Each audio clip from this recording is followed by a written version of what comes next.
पर पापा आप ये काम करने लगे।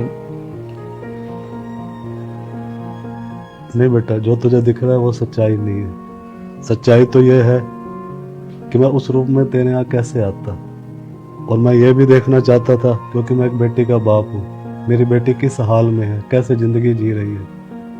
बाप होने के नाते बेटा कहीं ना कहीं तो मुझे उस रोशनी का दर्द था।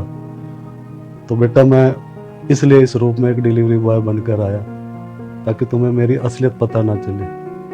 असलियत में आता तो वो मेरी हिम्मत नहीं थी कि आज मैं एक बिजनेसमैन अनिल घई नहीं, एक रोशनी का बाप अनिल घई आया है अपनी बेटी से मिलने। तो आज मैं सब अपना अहम ख़त्म कर कर अपनी बेटी और दामाद से मिलने आया। तो उसके लिए मुझे ये रूप बनाना पड़ा। और सही मायने में बेटा कोई दिक्कत नहीं है, सब कुछ ठीक ठाक है। आज भी मेरी कंपनी वैसे ही चल रही है, कोई किसी तरीके की परेशानी नहीं है। आप बस एक बार फ़ोन कर देते। हमें तो इस बात का डर था कि हम आपका सामना कैसे करेंगे। बेटा जो डर तेरे अंदर था वही डर मेरे अंदर था।